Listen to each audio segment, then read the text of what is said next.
हाय दोस्तों, स्वागत है आपका एक नए वीडियो में। इस वीडियो में हम हाल ही में जो अभी बजट पास हुई है 2024 में, इसके बारे में बात करने वाले हैं। इस बजट में किन किन चीज़ों की प्राइस बढ़ी है, किन किन चीज़ों की प्राइस घटी है और वाकई में क्या हम लोग को इस बजट से कुछ फ़ायदा है भी या नहीं। तो चलिए इस वीडियो में पूरी बात जानते हैं।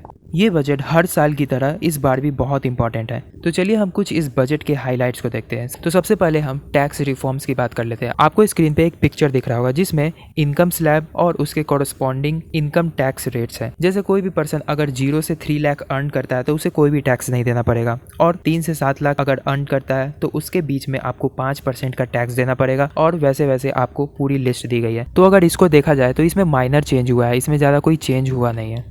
अब बात कर लेते हैं इंफ्रास्ट्रक्चर डेवलपमेंट की। इस बार गवर्नमेंट ने इंफ्रास्ट्रक्चर डेवलपमेंट पे बहुत जोर दिया है। गवर्नमेंट ने 100 लाख करोड़ रुपए इंफ्रास्ट्रक्चर प्रोजेक्ट्स के लिए एलोकेट किए हैं, जिसमें रोड और रेल और अर्बन डेवलपमेंट में नई तेजी आएगी। इंफ्रास्ट्रक्चर के बाद आती है health care sector. Health care sector के लिए भी बजट में काफी कुछ रखा गया है, जिसमें से 50,000 करोड़ रुपए हेल्थ केयर इंफ्रास्ट्रक्चर इंप्रूव करने के लिए एलोकेट किए गए हैं। यहाँ तक कि रूरल एरियाज में भी, यानी कि गाँव के एरिया में भी हेल्थ केयर फैसिलिटीज को अपग्रेड किया जाएगा। तो ये तो हो गई हेल्थ केयर सेक्टर की। अब बात कर लेते हैं renewable energy resources.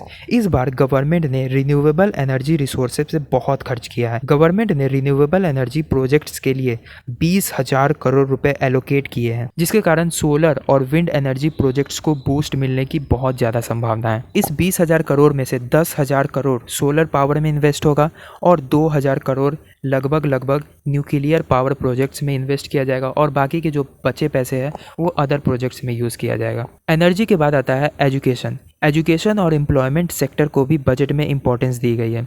Higher education के लिए 30,000 करोड़ रुपए और एम्प्लॉयमेंट जनरेशन के लिए 25,000 करोड़ रुपए एलोकेट किए गए हैं, जिससे जो भी स्किल डेवलपमेंट के जो प्रोग्राम्स हैं उसको बूस्ट मिले।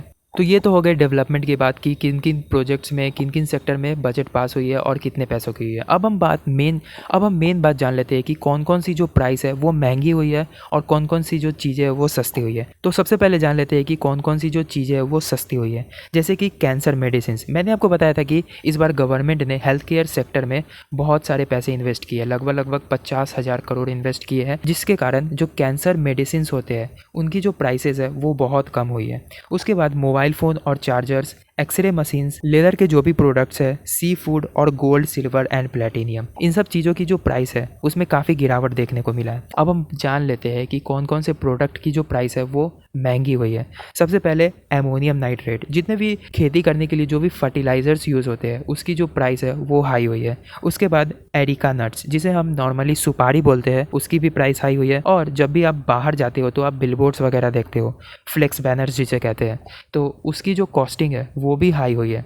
और जो भी गार्डन अम्ब्रेलाज वगैरह जो आप देखते हो, अम्ब्रेला छतरी, उन सब की जो प्राइसेस है वो हाई हुई है। तो आप जान गए होगी इसमें गवर्नमेंट ने किन किन सेक्टर में कितना पैसा इन्वेस्ट किया है और किस किस चीज़ों की जो प्राइस है वो हाई हुई है और किस किस चीज़ों की प्राइस लो हुई है। तो ये तो हो गई गवर्नमेंट की बात। असल ज़िंदगी में तो बाद में देखने को मिलेगा कि हमें इससे क्या क्या बेनिफिट है।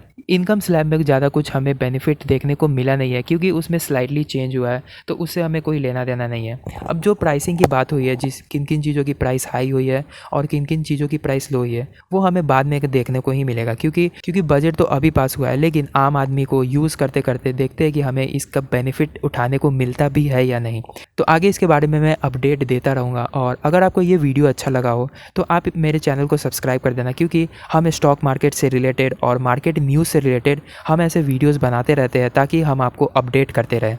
तो अगर ये वीडियो अच्छा लगा हो तो आप अपने फैमिलीज़ में ये वीडियो शेयर करना, ताकि ज़्यादा से ज़्यादा लोगों को बेनिफिट हो। और चैनल को सब्सक्राइब कर देना, क्योंकि जब भी हम ऐसे वीडियोस अपलोड करें तो आपको नोटिफिकेशन चला जाए और आप मार्केट के न्यूज़ को और स्टॉक मार्केट के न्यूज़ को आप देख सको।